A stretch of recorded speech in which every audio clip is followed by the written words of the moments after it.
আসসালামু আলাইকুম প্রিয় শিক্ষার্থীরা, আশা করি তোমরা সবাই ভালো আছো। এই ভিডিওটি মূলত নবম শ্রেণীর শিক্ষার্থীদের জন্য খুবই গুরুত্বপূর্ণ। আমি নবম শ্রেণীর সকল শিক্ষার্থীদেরকে অনুরোধ করব তোমরা এই ভিডিওটি স্কিপ করবে না, কারণ তোমরা জানো আর 2 মাস পরে তোমাদের বার্ষিক পরীক্ষা অর্থাৎ ডিসেম্বরে তোমাদের বার্ষিক পরীক্ষা হবে।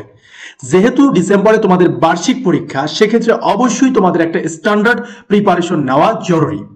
সো আমি এখানে তোমাদের বিজ্ঞান প্রশ্নটি কেমন হতে পারে তার সম্ভাব্য একটি নমুনা প্রশ্ন নিয়ে আলোচনা করেছি।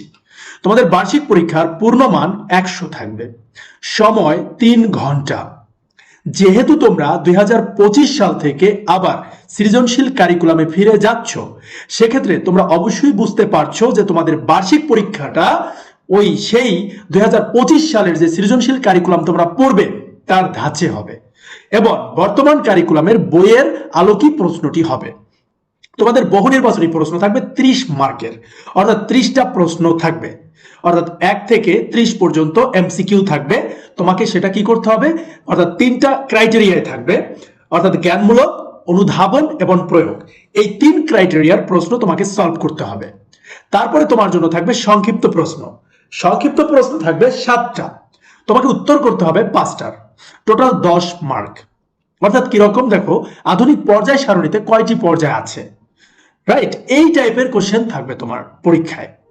এরপরে সৃজনশীল প্রশ্ন থাকবে 5টা, যার মধ্যে তোমাকে উত্তর দিতে হবে 3টা, অর্থাৎ এক একটার জন্য 10 মার্ক করে মোট 30 মার্ক।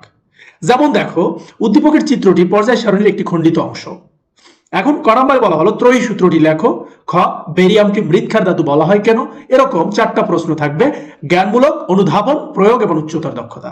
আশা করি তোমরা বুঝেছো। সর্বশেষ তোমাদের আরো 2টো ক্রাইটেরিয়া প্রশ্ন আসবে, তা হলো কার্যক্রম ভিত্তিক লিখিত প্রশ্ন। কার্যক্রম ভিত্তিক লিখিত প্রশ্ন থাকবে তোমাদের আরো, এখানে 2টা প্রশ্ন থাকবে, 2টা প্রশ্নের উত্তর তোমাদের করতে হবে। যেমন প্রশ্ন, একটা এক্সাম্পল দেখছি, এখানে দেখাচ্ছি তোমাদেরকে। তুমি তোমার বন্ধুর সাথে প্রতিযোগিতা করে কোনো গভীর পুকুর থেকে মাটি তুলতে গিয়ে দেখলে যত গভীরে যাচ্ছ তোমার কানের উপরে চাপ তত বৃদ্ধি পাচ্ছে।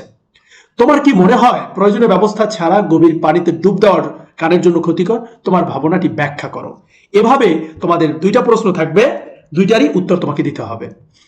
এরপর 5 নম্বর আসবে রচনামূলক প্রশ্ন, অর্থাৎ তোমাকে একটা উদ্দীপক দেওয়া থাকবে, ওই উদ্দীপকের আলোকে 2-3টা প্রশ্ন থাকবে।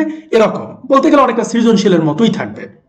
বলা হয়েছে PQR 3টি ধাতব মৌল, ভূত্বকে মৌলগুলোর প্রাপ্তিতার হার ক্রম বর্ধমান, পি মৌলটির পারমাণবিক সংখ্যা 19। সো উদ্দীপকের আলোকে কিউ ধাতুটির নিষ্কাশন প্রক্রিয়া বর্ণনা করো, আর ধাতুটি দ্বারা তৈরি নিত্য ব্যবহৃত যন্ত্রগুলো দীর্ঘস্থায়ী করার প্রক্রিয়া আলোচনা করো।